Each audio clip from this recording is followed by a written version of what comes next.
আমার আম্মা কিছুদিন ধরে অসুস্থ। আপনারা সবাই আমার আম্মার জন্য দোয়া করবেন, কারণ দোয়া ছাড়া কারোর জন্য কেউ কিছু দূর থেকে করতে পারে না। কারণ একটা মানুষ সুস্থ হঠাৎ করে অসুস্থ হয়ে গেলে খুব বেশি কষ্ট লাগে। আমার আম্মু কয়েকদিন ধরে আমাকে বলতেছিল যে আমি না এই রাস্তার দিকে হাঁটতে পারতেছি না, যে রাস্তাটা আপনারা ভিডিওতে দেখতেছেন। আমার আম্মু দোকানে যখন যায় তখন বলে আমার শরীরটা কেমন একদম পাতলা হয়ে গেছে। তো আমি বললাম যে ডাক্তার তো দেখাইছি গেছে মাসে, প্রত্যেক মাসেই আমার আম্মুকে আমরা চেক আপ করাই, আর প্রত্যেক মাসে ওনার রেগুলার ওষুধ লাগে। প্রত্যেক মাসে কখনো আমরা এই জিনিসগুলোতে আমরা গ্যাপ দেই না, যাতে আমার আম্মু সুস্থ থাকে, সবসময় ভালো থাকে।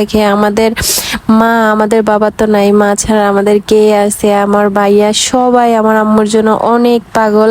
কিছু হইলেই সবাই অনেক অস্থির হয়ে যায়। তো এই তো আমার আম্মুকে নিয়ে হসপিটালে চলে আসছি, আর এখন সিরিয়াল দিছি। দেওয়ার পরে আমরা 2-3 দিনের পরে চলে গেছিলাম। এই যে আমার আম্মুর স্বাস্থ্যটা খুব বেশি খারাপ ছিল। তো সবাই আমার আম্মুর জন্য দোয়া করবেন। আর একটা মা যখন ঘরে অসুস্থ হয়ে পড়ে, এই পরিবারটা কত যে কষ্ট পায়।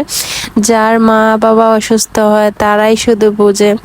আর আমার আব্বু তো আমাদের মাঝ থেকে অনেক দিন আগে চলে গেছে, প্রায় 9.5 বছর চলতেছে। আমি কাউকে বাবা বলে রাখতে পারি না, তখন খুব বেশি কষ্ট লাগে। তার জন্য সবার কাছে দোয়া চাই যাতে আমার আম্মুর সুস্থতা খুব তাড়াতাড়ি দান করে। আর আপনারা যদি দোয়া করেন তাহলে খুব তাড়াতাড়ি আমার আম্মু সুস্থ হয়ে যাবে। প্রত্যেক মাসেই ওনাকে চেক আপ করাই।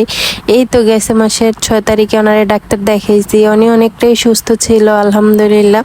কিন্তু হঠাৎ করে এভাবে যে অসুস্থ হয়ে যাবে বলতে পারি না। তো ডাক্তার দেখানোর পরে এখানে আমার আম্মুকে অনেকগুলো টেস্ট দিছে, প্রায় 6টা টেস্ট দিছে। দেওয়ার পরে আমার আম্মুকে নিয়ে চলে আসছিলাম ইবনে সিনাতে আসার পরে এই তো আমার আম্মুকে নিয়ে টেস্ট করাইতেছি, আর এই তো আলট্রা রুমে বসে আছি প্রায় অনেকক্ষণ যাবত। ডাক্তার আসতে আসতে 7:30 বেজে গেছে।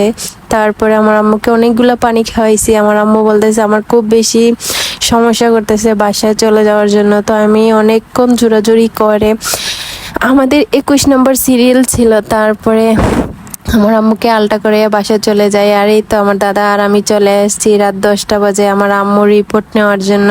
তো এখন তো ডাক্তারকে দেখাইতেই পারবো না। তারপরে ডাক্তারের কাছে আমরা এইগুলা ছবি তুলে পাঠানোর পরে উনি আমার ভাইয়াকে বলে যে একটা মেডিসিন দিছে, যাতে সাবুসিটার, এটা দিলে ব্যথা কমবে। তো এই তো আমি আর আমার ভাইয়া আমার কাছে একটা রিকোয়েস্ট বারবার বলতেছি, সবাই আমার আম্মুর জন্য দোয়া করবেন প্লিজ, আমার আম্মু যাতে তাড়াতাড়ি সুস্থ হয়ে যায়। আর আমার আম্মুর সমস্যা হচ্ছে গিয়া পেটে ব্যথা ছিল, পেটে ব্যথা থেকে এখন দেখা গিয়েছে যে ব্লাড কমে গেছে। রক্ত কমার কারণে ওনার স্বাস্থ্যটা খুব বেশি তাড়াতাড়ি খারাপ হয়ে গেছে। তো সবাই আমার আম্মুর জন্য দোয়া করবেন যাতে উনি তাড়াতাড়ি সুস্থ হয়ে যায়। তো সবাইকে আল্লাহ হাফিজ, আসসালামু আলাইকুম।